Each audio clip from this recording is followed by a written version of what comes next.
जय श्री हरि। पौष पुत्रदा एकादशी का व्रत बहुत महत्वपूर्ण माना जाता है। यह एकादशी पौष महीने के शुक्ल पक्ष में पड़ती है और इसे विशेष रूप से संतान प्राप्ति और संतान की सुख समृद्धि के लिए रखा जाता है। जो विवाहित जोड़े संतानहीन हैं, उनके लिए इस व्रत का विशेष महत्व है। तो आइए जानते हैं पुत्रदा एकादशी की व्रत विधि। ब्रह्म मुहूर्त में सूर्योदय से पहले उठकर स्नान करें, स्वच्छ कपड़े धारण करें, भगवान विष्णु से व्रत का संकल्प लें। लकड़ी की चौकी पर पीला वस्त्र बिछाएं और श्री हरि विष्णु का लड्डू गोपाल की मूर्ति या तस्वीर स्थापित करें। चौकी पर जल के छींटे मारकर शुद्ध करें। लड्डू गोपाल को दूध, दही और जल से स्नान कराएं। यदि लड्डू गोपाल न हो तो विष्णु जी की ही पूजा करें।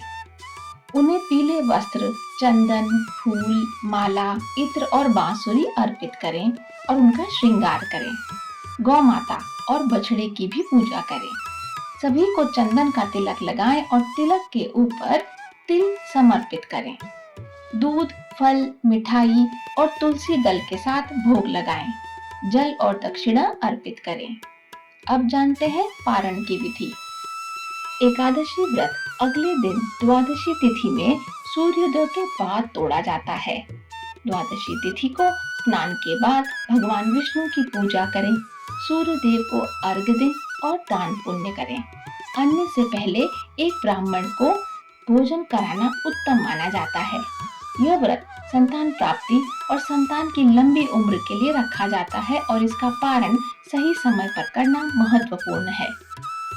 पुत्रदा एकादशी व्रत में हम दूध, दही, फल, शकरकंद, आलू, साबूदाना, राजगीरा के आटे से बनी चीजें, सिंघाड़े का आटा, सेंधा नमक और काली मिर्च का सेवन कर सकते हैं। लेकिन अनाज, दालें, प्याज, लहसुन और हल्दी नमक जैसी वर्जित चीजों से परहेज करना चाहिए। भगवान विष्णु को भोग लगाकर ही फलाहार ग्रहण करें और भोग में तुलसी दल अवश्य रखें। तो आइए मन को एकाग्रचित करते हैं और अब शुरू करते हैं पावन पुत्रदा एकादशी की व्रत कथा। श्री युधिष्ठिर कहने लगे कि हे भगवान, मैंने श्रावण माह के कृष्ण पक्ष की कामिका एकादशी का सविस्तार वर्णन सुना। अब आप मुझे श्रावण शुक्ल एकादशी का क्या नाम है, व्रत करने की विधि तथा इसका महात्म्य कृपा करके कहिए। मधुसूदन कहने लगे कि इस एकादशी का नाम पुत्रदा एकादशी है। इस एकादशी को पवित्रा एकादशी भी कहा जाता है। पुत्रदा एकादशी व्रत करने से व्यक्ति को पूजा के बाद श्रावण पुत्रदा एकादशी व्रत की कथा जरूर सुननी चाहिए। ऐसा करने से व्रत पूर्ण होता है और मनोकामनाएं पूर्ण होती हैं। अब आप शांति पूर्वक इसकी कथा सुनिए। इसकी कथा सुनने मात्र से ही वायपेय यज्ञ का फल मिलता है। द्वापर युग के आरंभ में महिष्मती नाम की एक नगरी थी, जिसमें महिजीत नाम का राजा राज्य करता था। लेकिन पुत्रहीन होने के कारण राजा को राज्य सुखदायक नहीं लगता था। उसका मानना था कि जिसके संतान न हो, उसके लिए यह लोक और परलोक दोनों ही दुखदायक होते हैं। पुत्र सुख की प्राप्ति के लिए राजा ने अनेक उपाय किए, परंतु राजा को पुत्र की प्राप्ति नहीं हुई। वृद्धावस्था आदि देख राजा ने प्रजा के प्रतिनिधियों को बुलाया और कहा, हे प्रजाजनों, मेरे खजाने में अन्याय से उपार्जन किया हुआ धन नहीं है। न मैंने कभी देवताओं तथा ब्राह्मणों का धन छीना है। किसी दूसरे की धरोहर भी मैंने नहीं ली। प्रजा को पुत्र के समान पालता रहा। मैं अपराधियों को पुत्र तथा बांधवों की तरह दंड देता रहा। कभी किसी से घृणा नहीं की। सबको समान माना है। सज्जनों की सदा पूजा करता हूँ। इस प्रकार धर्मयुक्त राज्य करते हुए भी मेरे पुत्र नहीं है, सो मैं अत्यंत दुख पा रहा हूँ। इसका क्या कारण है? राजा महिजीत की इस बात को विचारने के लिए मंत्री तथा प्रजा के प्रतिनिधि वन को गए। वहां बड़े बड़े ऋषि मुनियों के दर्शन किए। राजा की उत्तम कामना की पूर्ति के लिए किसी श्रेष्ठ तपस्वी मुनि को देखते फिरते रहे। एक आश्रम में उन्होंने एक अत्यंत वयोवृद्ध, धर्म के ज्ञाता, बड़े तपस्वी, परमात्मा में मन लगाए हुए, निराहार, जितेंद्रिय, जितात्मा जित क्रोध सनातन धर्म के गूढ़ तत्वों को जानने वाले समस्त शास्त्रों के ज्ञाता महात्मा लोमेश मुनि को देखा, जिनका कल्प के व्यतीत होने पर एक रोम गिरता था। सबने जाकर ऋषि को प्रणाम किया। उन लोगों को देखकर मुनि ने पूछा कि आप लोग किस कारण से आए हैं। निसंदेह मैं आप लोगों का हित करूंगा। मेरा जन्म केवल दूसरों के उपकार के लिए हुआ है, इसमें संदेह मत करो। लोमेश ऋषि के ऐसे वचन सुनकर सब लोग बोले, हे महर्षि, आप हमारी बात जानने में ब्रह्मा से भी अधिक समर्थ हैं, अतः आप हमारे इस संदेह को दूर कीजिए। महिष्मती पुरी का धर्मात्मा राजा महिजीत प्रजा का पुत्र के समान पालन करता है, फिर भी वह पुत्रहीन होने के कारण दुखी है।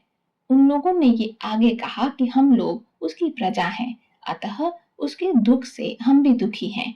आपके दर्शन से हमें पूर्ण विश्वास है कि हमारा यह संकट अवश्य दूर हो जाएगा, क्योंकि महान पुरुषों के दर्शन मात्र से अनेक कष्ट दूर हो जाते हैं। अब आप कृपा करके राजा के पुत्र होने का उपाय बतलाएं। यह वार्ता सुनकर ऋषि ने थोड़ी देर के लिए नेत्र बंद किए और राजा के पूर्व जन्म का वृतांत जानकर कहने लगे कि यह राजा पूर्व जन्म में एक निर्धन वैश्य था। निर्धन होने के कारण इसने कई बुरे कर्म किए। यह एक गांव से दूसरे गांव व्यापार करने जाया करता था।